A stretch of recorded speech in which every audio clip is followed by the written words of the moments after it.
boa noite a todos. Então, eu me chamo Messênia Cristina, vocês fiquem à vontade. Eu sou trabalhadora do Grupo Espírita André Luiz, eu sou escritora, eu sou terapeuta holística, eu sou palestrante, eu sou meio bombril, como a gente estava conversando. A ideia hoje, gente, é falar um pouquinho sobre o Evangelho, tá? No capítulo 7, Bem-aventurados os pobres de espírito. Se alguém tiver com o Evangelho aí, quiser acompanhar e quiser conversar comigo junto, quiser ajudar, é muito bom. Então nós vamos falar sobre o orgulho. Eu tô numa saga com o orgulho já faz algum tempo. Eu tinha preparado uma exposição sobre o orgulho, ela já virou uma 5, e ainda assim eu ainda tô menos da metade do caminho do orgulho. Ainda tem muita coisa pra gente falar do orgulho aí. Se vocês pegarem no Evangelho, no item 11, ele tem o seguinte título: o orgulho e a humildade. Aí ele vem o item 11, o item 12 e um pouco mais. No meio do item 12, ele fala uma frase que eu vou lá na frente, depois eu vou voltar aqui. E fala assim, ó: o orgulho, eis a fonte de todos os vossos males. Então, por que razão nós estamos falando tanto do orgulho, no caso eu? Por que razão vocês já devem terem ouvido várias pessoas batendo em cima de como que nós temos que trabalhar o nosso orgulho? Porque o nosso orgulho é a fonte de todos os nossos males, de todas as nossas mazelas, de todos os nossos defeitinhos, de todos os nossos desafios evolutivos. Tudo que a gente enfrenta no dia a dia começa no nosso orgulho. Tudo. Ah, eu sou um pouquinho egoísta. De onde surgiu esse pouquinho de egoísmo? Do orgulho. Eu sou um pouquinho invejosa. De onde surgiu essa inveja? Do orgulho. Eu sou um pouquinho preguiçosa. De onde surgiu essa preguiça? Do orgulho. Eu sou maledicente. De onde surgiu essa mania de falar coisas negativas, essa maledicência? Do orgulho. E por aí vai, tá? Ah, eu sou avarenta, tacanha, mão fechada, mão de vaca. De onde surgiu isso? Do orgulho. Então, se nós olharmos para dentro de nós e enxergarmos qualquer defeitinho que a gente tenha, ele veio do orgulho. Por isso que nós temos que trabalhar para combater o nosso orgulho, tá? Então eu vou pegar assim, eu vou falar um trechinho do Evangelho, a gente vai conversar sobre ele, depois eu vou falar mais um trechinho do Evangelho, eu vou ligar com outro trechinho do Evangelho e nós vamos conversando. Mas eu gostaria que vocês realmente conversassem comigo, porque senão eu vou fazer várias perguntas e fica chato, né? Eu vou fazer pergunta e ninguém responde, fica uma coisa assim. Então, lá no meio do item 11, nós temos um começo de frase que fala assim: pobre criatura, és mãe, teus filhos sofrem, estão com frio e com fome, e vais, curvada sob o peso de tua cruz, humilhar-te para lhes conseguir um pedaço de pão. Vou parar aqui. Foi uma frasezinha. O que está demonstrando esse trecho do Evangelho? Está demonstrando uma mãe que tem filhos, que está passando por necessidade e que está indo pedir auxílio aos outros. No português mais baixo, nós diríamos que ela está indo fazer o quê? Esmolar, pedir esmola. E aí a gente aprende que nem sempre a gente deve dar esmola, ou que nós não devemos dar esmola. Ou a gente passa do lado do semáforo e tem uma placa enorme lá dizendo não dê esmola. Aí o Evangelho está contando esse caso aqui. E aí, o que eu tiro disso? Será que eu devo ou não dar essa esmola? Será que eu devo ou não ajudar alguém que vem pedir socorro? Como é que será que eu devo me comportar? Como que eu vou colocar a... Vamos supor que eu coloque assim, ó. Eu tenho aqui esse fato que é a questão da esmola. E eu tenho algo que o Evangelho ensina que é chamado de caridade.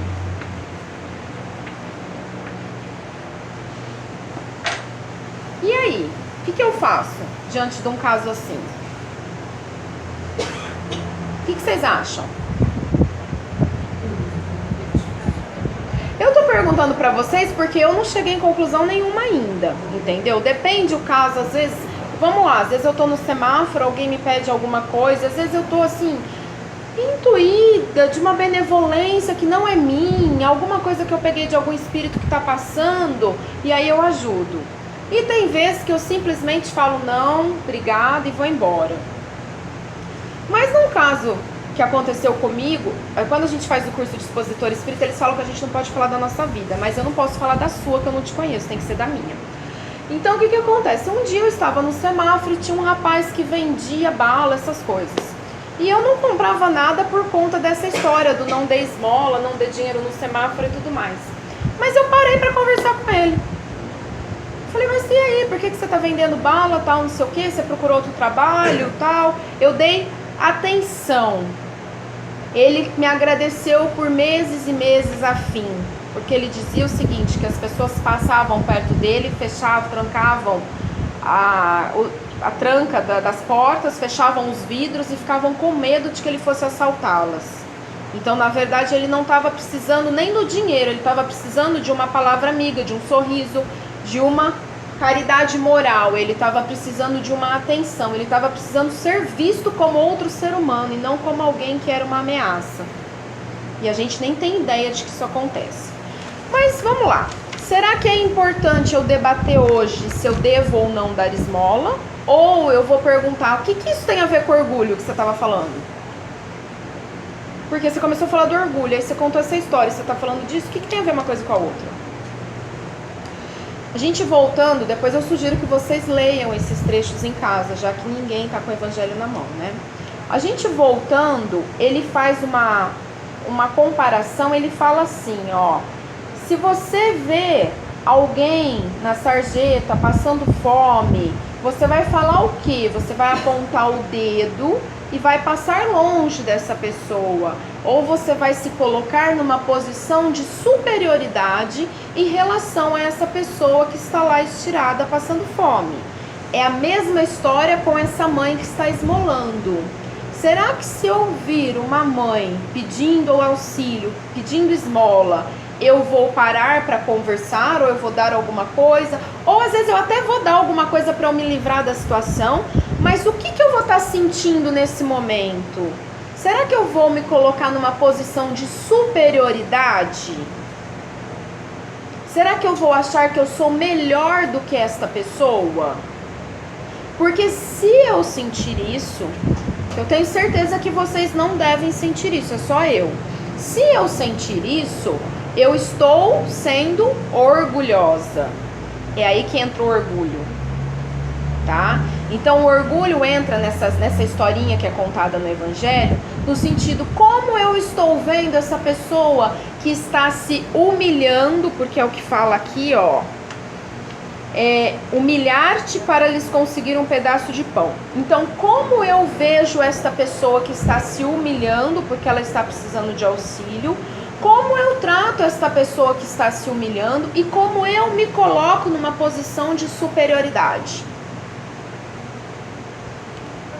Tem não lembro agora o livro, tem um livro espírita que ele fala o seguinte, que se eu estivesse hoje com a bagagem que eu tenho de outras existências, mas numa cultura totalmente diferente da minha, o meu comportamento em muitas coisas seria totalmente diferente do que eu tenho hoje. Porque nós ainda temos muito que caminhar no nosso processo evolutivo. Então, assim, ele diz que nós nos comportamos muito de acordo com o que nós aprendemos nessa existência. Em relação a coisas morais, logicamente, mas em relação, assim, a pequenas coisas, igual esse exemplo. Como eu me comporto em relação a essa mãe que está pedindo esmola? Tem muito a ver com o que eu aprendi no dia a dia me comportar. Será que se eu tivesse em outro momento, em outra cultura, eu não poderia passar pela mesma situação que ela? Eu não poderia passar pela mesma dificuldade que ela? E eu não poderia achar que seria normal eu ir esmolar, por exemplo? Então, assim, eu acho que é errado dar esmola porque eu acho que é errado pedir esmola. Porque eu aprendi nesta existência que nós temos que buscar outros meios de chegar a resolver as nossas dificuldades. Mas pode ser que se eu não tivesse tido essa experiência, esse conhecimento, eu achasse que era uma atitude normal. E se eu estivesse passando por aquela mesma situação, eu fosse fazer o mesmo. Isso é algo que a gente pensa no dia a dia? Eu acho que a gente até julga e pede esmola. Sim. O que nós fazemos é julgar as pessoas. Sim. E por que a gente faz isso? Por orgulho. Assim, se eu trabalho, por que eu não trabalho? Sim, exatamente. É essa frase que a gente fala. Se eu trabalho, por que o outro não pode trabalhar? Se eu acordo, que quem mora longe, por exemplo, eu acordo 5 horas da manhã, 4 horas da manhã, pego 2, 3 ônibus, vou lá e faço meu trabalho e depois volto. Por que a outra pessoa não faz igual? Mas nós não imaginamos essa questão. Que às vezes a pessoa não teve conhecimento suficiente nesta existência para agir diferente. Nós não temos a caridade necessária para entender que somos seres únicos, diferentes um do outro, com estágios evolutivos diferentes, com informações diferentes, com inúmeros mundos diferentes. Nós imaginamos que a mesma informação que chega até mim, chega em todo mundo. Eu me recordo quando eu era adolescente, eu comecei a dar aula e eu dava aula numa comunidade um pouco carente, não tanto, né? E tinha adolescentes grávidas. E eu pensava assim, mas como isso é possível? Porque, eu tô recebendo a informação. Por que elas não estão recebendo a informação? Eu não conseguia entender que mesmo que a gente morasse mais ou menos próximo, as nossas educações eram diferentes, os nossos conceitos eram diferentes, os grupos sociais eram diferentes, os costumes eram diferentes, era como se fosse 2 mundos paralelos. E nós fazemos isso o tempo inteiro, mesmo não sendo mais adolescentes, mesmo a gente tendo conhecimento de tudo isso, mas a gente ignora esse conhecimento. Então nós estamos o tempo inteiro julgando o outro e esperando que o outro se comporte da mesma maneira que eu aprendi. Por conta do que a gente faz isso?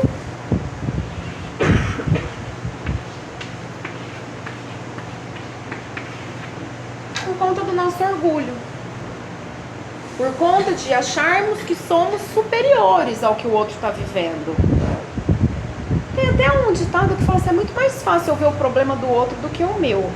Uma parte do evangelho fala isso assim, né? Você vê o argueiro que está no olho do outro, mas não vê a trave que está no seu. Né? Isso é o quê? Isso é orgulho. Porque o argueiro é algo bem pequenininho e a trave é um negócio enorme. Mas então, assim, a gente vê um problema minúsculo na vida do outro, mas nós não enxergamos um problema enorme que tem dentro da gente. Tá? Aí ele fala assim.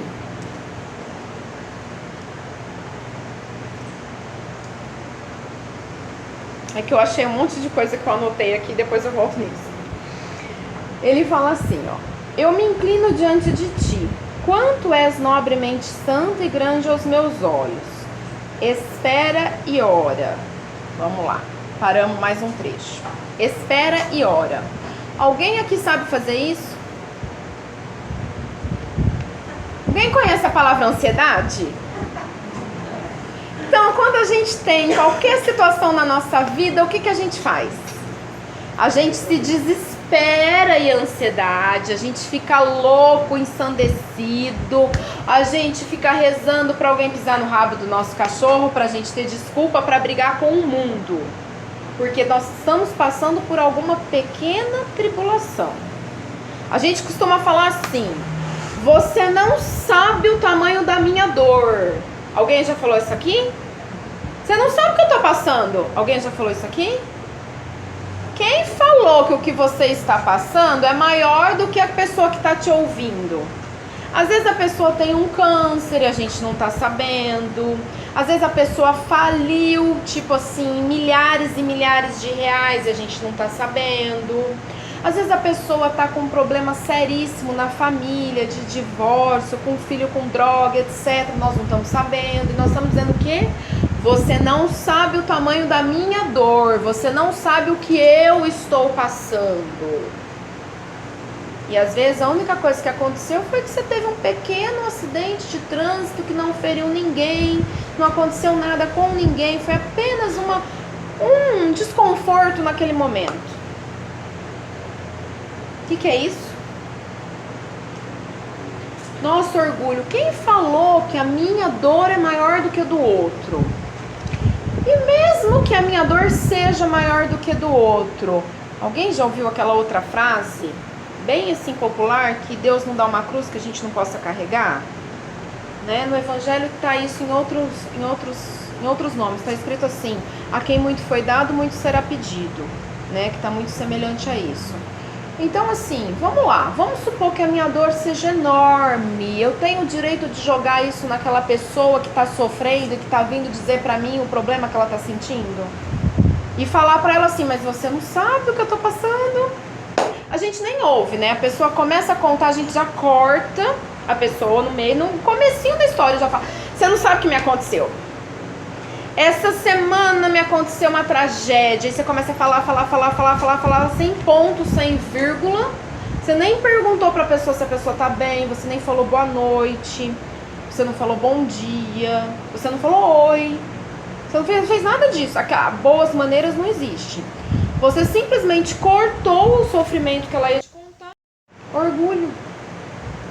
Isso, eu tô me colocando numa posição de superioridade em relação ao que aquela outra pessoa está vivendo, em relação ao que aquela outra pessoa está sofrendo. Eu estou dizendo que o meu mal é maior e que aquela pessoa tem que parar tudo para me ouvir. Por orgulho. Né? Por puro orgulho.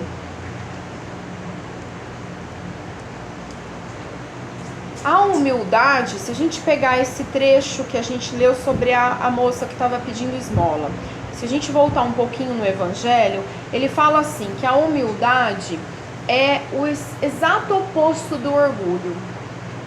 Nós estamos o tempo todo focados no nosso orgulho. Quando a gente ouve alguém falar em se humilhar, nós levamos isso pelo lado pejorativo da palavra. Nós achamos que isso é uma ofensa. Nós estamos tão focados no nosso orgulho que a gente entende a humilhação como uma ofensa, como algo digno de se levantar os duelos da Idade Média. Aquela pessoa me humilhou. Como se aquilo fosse algo assim, né? Que fosse levantar uma terceira guerra mundial. Como se a gente não tivesse a capacidade de superar aquilo que aconteceu. Então, assim, como que nós trabalhamos o nosso orgulho? A principal e mais fácil e mais rápida forma é nos humilharmos. Mas isso não é um sentido ruim, não é um sentido pejorativo. É nós aprendermos o conceito da humildade nas nossas vidas. Nós aprendermos a sermos humildes. Como que nós fazemos isso? Olha que pergunta difícil. Se a gente começar a seguir aqui o Evangelho, nós vamos ver que está lotado de ensinamentos de Jesus, né? De como nos comportarmos no dia a dia. Ele dá uma lição assim perfeita para nós. Então, se nós começarmos a seguir alguns exemplos no nosso dia a dia, ou um pequeno pedaço de exemplo, porque talvez seja muito grande essa comparação que eu estou fazendo, né? Talvez seja algo assim exorbitante para nós vamos começar a aumentar a nossa humildade e, consequentemente, diminuir o nosso orgulho. Consequentemente, nós viveremos melhor. Eu costumo dizer que a maior parte dos nossos problemas são causados pelo nosso orgulho, tá? Porque nós sempre pensamos assim, como que isso pode ter acontecido comigo? como? Onde já se viu? Porque eu, de certo, sou tão superior que eu não posso passar por aquele tipo de problema. Então, como que isso aconteceu comigo? Então, a partir do momento que eu tiro essa ideia da minha cabeça, eu entendo que eu sou um ser como outro qualquer, que eu estou sujeita a todo esse mundo de transição que está todo mundo vivendo, que todas as dificuldades que todo mundo está sujeito, eu também estou, eu não vou me elevar tanto, eu não vou ser tão orgulhosa, vai ser mais fácil para eu lidar com as pequenas coisas que acontecem no nosso dia a dia. Olha outra que a gente não fala, né? Imagina. Como que aquela pessoa, onde já se viu aquela pessoa ter dito isso pra mim? Tipo, como? Ela pode falar aquela mesma coisa pro outro, mas pra mim não. Né? Então, gente, peraí, por que aquela pessoa não pode ter dito aquilo pra mim? Onde que eu tô, que eu sou tão superior assim, que eu mereço um respeito tão grande assim, que a pessoa tem que ter uma evolução suprema para não me falar algo que eu mesma falaria para os outros? Né? Como que aquela pessoa fez isso comigo? Então ela não falou, agora ela fez. Como? Por quê? Tipo, como comigo? Ela pode ter feito a mesma coisa com o outro, comigo não. E aí vocês vão vendo pequenas frases que nós dizemos todos os dias, que são demonstrativos do nosso orgulho. Por quê? Porque em algum momento nós estamos nos elevando uma posição que nós não chegamos ainda. Tem um outro trecho do Evangelho que fala assim: aquele que se eleva será rebaixado. Então, é natural, se eu quero me elevar pelo meu orgulho, eu vou levar uma pequena rasteira para eu me colocar no meu local, que eu ainda não estou naquela posição. Eu vou ser rebaixada. Isso vai doer duas vezes, porque eu ainda estou intuída naquele orgulho absurdo. Ainda estou me sentindo máxima, ainda estou me sentindo superior a tudo. Ainda estou achando que nada pode acontecer comigo, que ninguém pode falar nada pra mim, que eu tenho que responder a tudo que me for dito. Já aconteceu isso com vocês? Vocês já pensaram assim: ah, mas eu não sou de levar desaforo pra casa? Alguém aqui já pensou isso? Né? Por quê? Quem falou que eu não posso levar desaforo pra casa? Quem falou que eu não posso ouvir uma barbaridade, engolir aquele sapo, digerir aquele sapo, certo? E depois ver o que eu vou fazer em relação àquilo? Quem falou que eu não posso perdoar? Ah, mas foi uma ofensa muito grande. Quem falou que eu não posso perdoar? Será que alguma das coisas que nós vivemos no dia a dia é ofensa maior do que as que foram feitas em relação a Jesus? Será que algum de nós que já foi agredido alguma vez na vida foi mais agredido do que Jesus foi? Será que alguma das tribulações que nós passamos no dia a dia foram maiores do que as que ele enfrentou enquanto ele estava encarnado? E ele não superou tudo isso, não perdoou tudo isso? Aí vocês vão falar assim pra mim, obviamente, eu também tô falando pra mim mesma, fica tranquilo. Vocês vão falar assim, mas você tá comparando a gente com Jesus? Como pode? Vai levar, assim, umas 50 bilhões de reencarnações pra gente chegar lá perto. Mas também não tá escrito que vós sois deuses? Nós também não somos centelhas divinas? Então significa que tem um pontinho ali de amor, certo? Que também está dentro de nós. Tem um pontinho ali de bondade suprema que também está dentro de nós. Nós temos que fazer essa luz aumentar. Nós temos que fazer isso crescer. Tem uma outra parte aqui que fala assim, ó. Eu vou até pular um pedaço, depois eu volto. Todos vós que sofreis as injustiças dos homens, sede indulgentes para com as faltas de vossos irmãos, lembrando que vós mesmos não estáis isentos de culpa. Alguém já ouviu falar em ação e reação, causa e efeito? Então, será que essa humilhação absurda, essa ofensa absurda que eu recebi agora, eu não a cultivei em algum momento do passado? Será que esse tombo que eu levei de algum jeito, num negócio, num acordo, num relacionamento, numa amizade, será que eu não cultivei isso algum tempo atrás? Lembrando que nada acontece por acaso?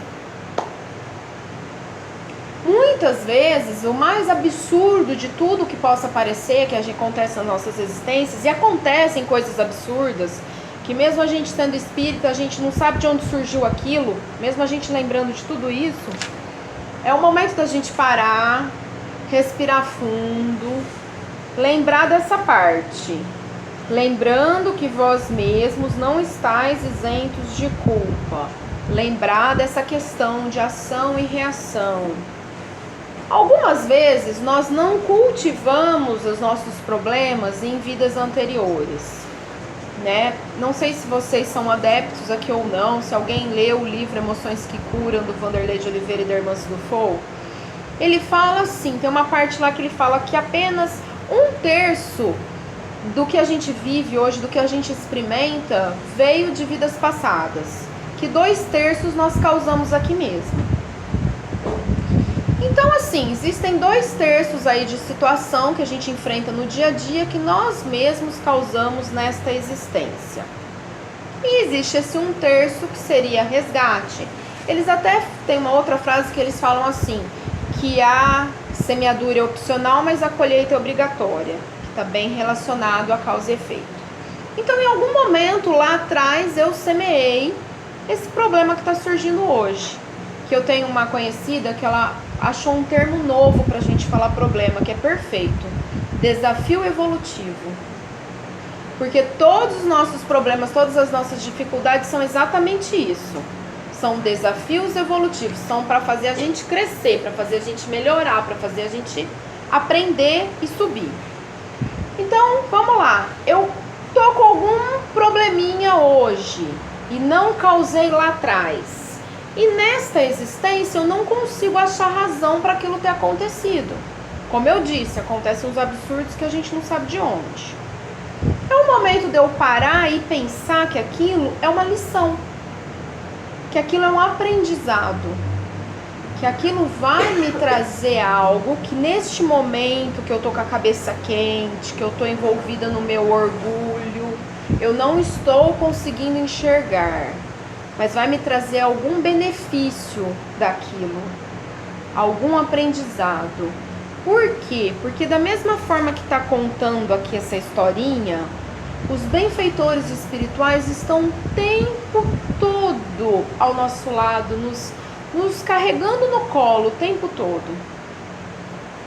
Então, muitas vezes, a gente até estava falando sobre isso, às vezes a gente não enxerga o porquê daquilo naquele momento.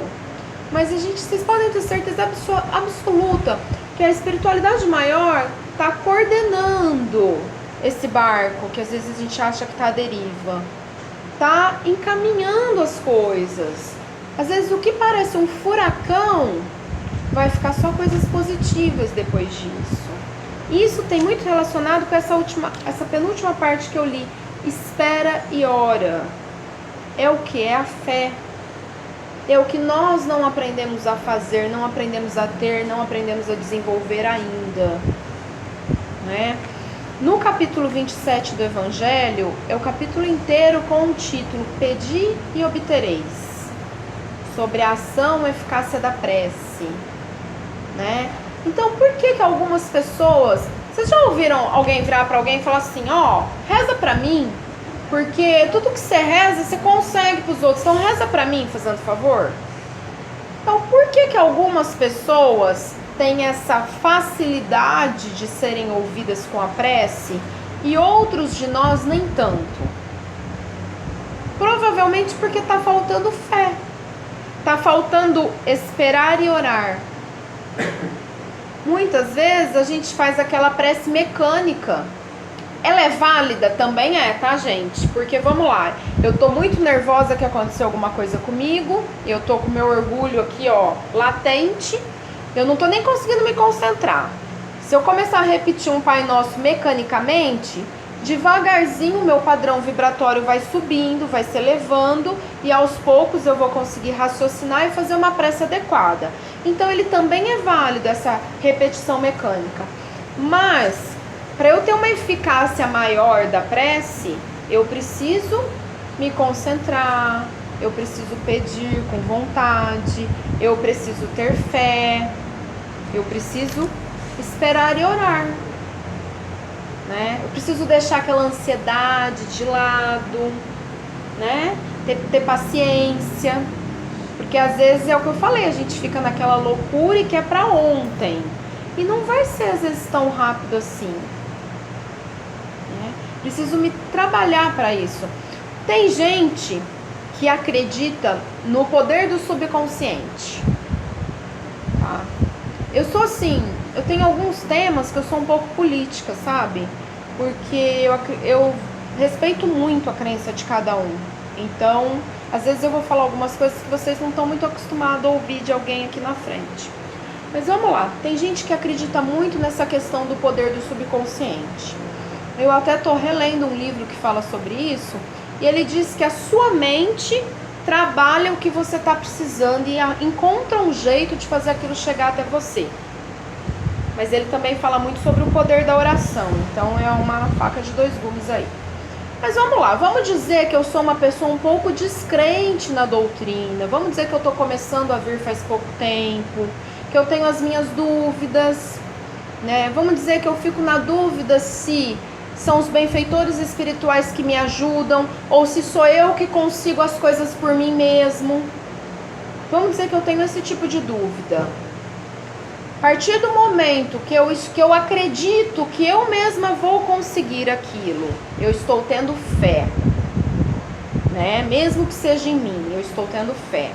A partir do momento que eu direciono os meus pensamentos para aquilo que eu estou esperando e orando, eu estou fazendo a prece, que a prece é um pedido, certo?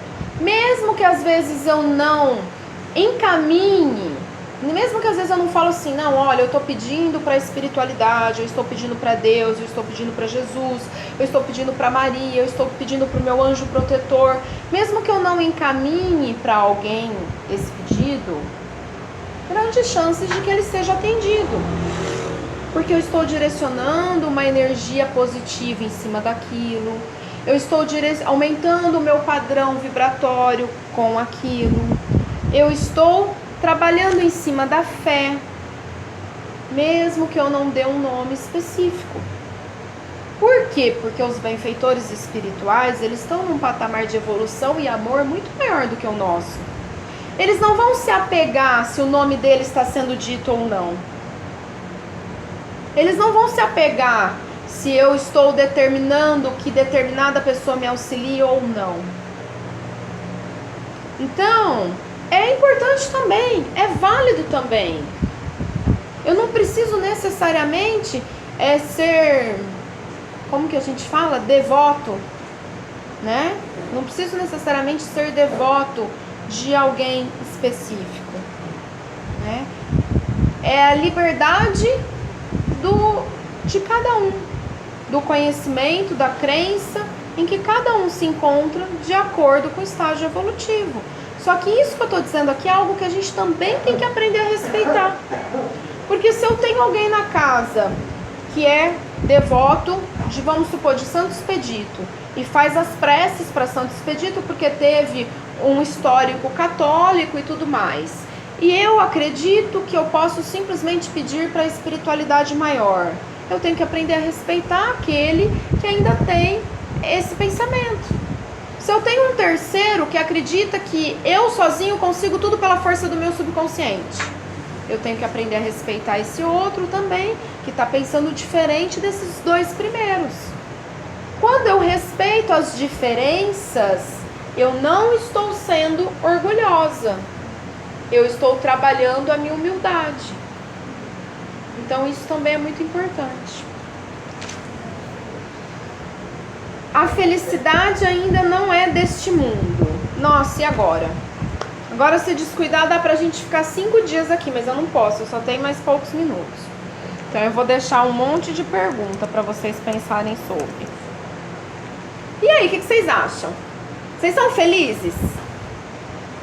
Quem que é feliz aqui? Levanta a mão.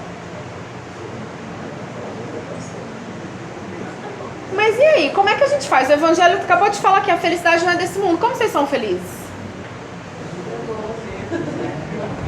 Você diz aí a felicidade ainda ou não é desse mundo? Eu li, a felicidade ainda não é deste mundo. Mas a gente também não é desse mundo. Porque senão nós vamos voltar lá nas bem-aventuranças. Jesus nos diz, bem-aventurados os bons que herdarão a terra. Aí, eu acredito que ele não falou quando. Ainda não. Mas um dia, na regeneração aí, nesse processo, nós podemos ser mais felizes. Como nós somos eternos, não precisa ser hoje, ontem. Mas nós temos essa esperança, essa certeza. E quem não é feliz aqui? Quem não parou para pensar isso? Mas vamos lá, gente. Olha só. Aqui tá falando assim, a felicidade ainda não é deste mundo. Essa frase, é o que eu falei, daria pra gente ficar uns 10 dias aqui ou mais conversando sobre isso, né? Porque nós vamos pegar aqui inúmeras possibilidades pra gente debater isso. A gente pode começar dizendo que isso aqui foi escrito em 1850 e que hoje nós somos seres mais felizes do que em 1850. Não era daquele mundo. Né? Então, quer dizer, nós temos uma série de interpretações que a gente pode dar daqui. Mas tem um outro trecho do Evangelho, que eu não vou entrar nele, que fala que nós estamos aqui para sermos felizes. Eu li isso essas semanas agora, faz menos de 10 dias. Eu falei, eu tenho até que copiar isso para a hora que eu for falar do outro e acabei passando. Eu falei o seguinte, que eu li um trecho do Evangelho que fala que nós estamos aqui para sermos felizes.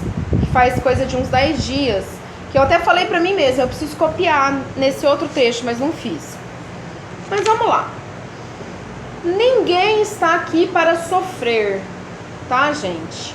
Embora o nosso mundo está em transição, embora ainda somos um planeta de provas e expiações, mas estamos caminhando para ser um planeta de regeneração, ninguém, em hipótese alguma, está aqui para sofrer. Nós sofremos por quê? Pelo nosso orgulho. Então, todas as vezes que nós colocamos o nosso orgulho na frente, nós sofremos. Conforme nós vamos caminhando, eu costumo falar que nós estamos numa escadinha evolutiva. Então, conforme nós estamos subindo os degraus da nossa evolução, que a nossa escada eu falo que ela é assim, né? Mas tudo bem, certo? Nós vamos deixando um pouquinho do orgulho de lado e nós vamos sendo cada vez mais e mais felizes. Só que eu devo virar e falar assim, bom, se aqui está escrito que a felicidade ainda não é deste mundo, então eu posso sofrer. Posso sofrer até eu estar lá desencarnada. Não. Tá? Nós estamos aqui para sermos felizes. É óbvio que se a gente imaginar Deus como amor, caridade, Pai, energia, o que mais que vocês quiserem imaginar Deus, nós não fomos criados para sermos sofredores. Alguém aqui tem filho? Vocês querem que seus filhos sofram? Então é óbvio que o plano espiritual, é óbvio que Jesus, é óbvio que Deus, é óbvio que a energia suprema, o que é que vocês queiram denominar, não nos fez para sofrermos, não quer o nosso sofrimento. Então nós temos que trabalhar todos os dias para sermos felizes, mesmo quando nós não somos, porque teve algumas pessoas que não levantaram a mão. Então essas pessoas provavelmente estão admitindo para si mesmas que ainda não são felizes. Então, se eu ainda não me sinto feliz, eu tenho que trabalhar todos os dias para eu ser feliz. Eu estou fazendo um curso sobre reeducação alimentar, muito legal. E a nutricionista que faz parte do curso, ela soltou uma assim, que a gente tem que todos os dias encontrar prazer em algo que não seja a comida, ela falou, em algo diferente da comida, ou algo que a gente ainda não experimentou, alguma coisa assim. E aí a psicóloga que faz parte já tirou isso pra gente analisar. Todos os dias na nossa vida nós temos que encontrar as coisas que nos fazem bem, os nossos prazeres, as nossas felicidades. Todos os dias. Ah, mas eu tenho que trabalhar 10 horas por dia. Tá sobrando mais 14 aí pelas minhas contas. Então, você tem condições de tirar que seja 5 minutos, meia hora, 1 hora para fazer algo que te faz bem. Ah, eu me sinto bem em estar com a minha família. Então, tire 1 hora para estar com a sua família. Eu me sinto bem fazendo atividade física. Eu sou feliz quando eu faço atividade física. Tem até a causa fisiológica disso. Atividade física produz endorfina. Endorfina faz as pessoas ficarem felizes. Então, o que acontece? Vamos tirar meia hora, 1 hora para se fazer uma atividade física. Eu fico feliz no centro. A gente tem cerca de 110 centros espíritas só em Rio Preto. Então, se aqui estiver fechado e eu me sinto feliz só no centro, eu posso ir em outro naquele dia para eu ficar feliz. Meia hora eu vou assistir uma palestra ou qualquer coisa assim. Na minha casa eu tenho uma coisa muito legal, uma ferramenta chamada YouTube, certo? Que eu posso assistir palestra, seminário, curso e etc. Então, se eu fico feliz em contato com a minha religiosidade, eu tenho um negócio ali enorme para eu praticar. Eu fico feliz quando eu estou brincando com o meu cachorro. Então, brinque com o seu cachorro meia hora por dia. Cada um vai ter o seu. Eu fico feliz lendo. Pegue um livro para você ler pelo menos meia hora por dia, né? Aí eu fico feliz fazendo uma caminhada, eu fico feliz abraçando uma árvore. Vai abraçar uma árvore. Eu tenho uma amiga que quando ela tá mal, ela sai caminhando e abraçando as árvores. Eu falo, vamos lá, porque a árvore é um ser vivo que te traz um monte de energia, que te faz uma limpeza espiritual e etc. Vamos lá, energética. Depois a gente conversa sobre isso em outro momento. Sai lá e vai abraçar a árvore, não tem problema, certo? Mas vamos buscar coisas que nos façam bem, que nos façam felizes e que sejam distantes do nosso orgulho.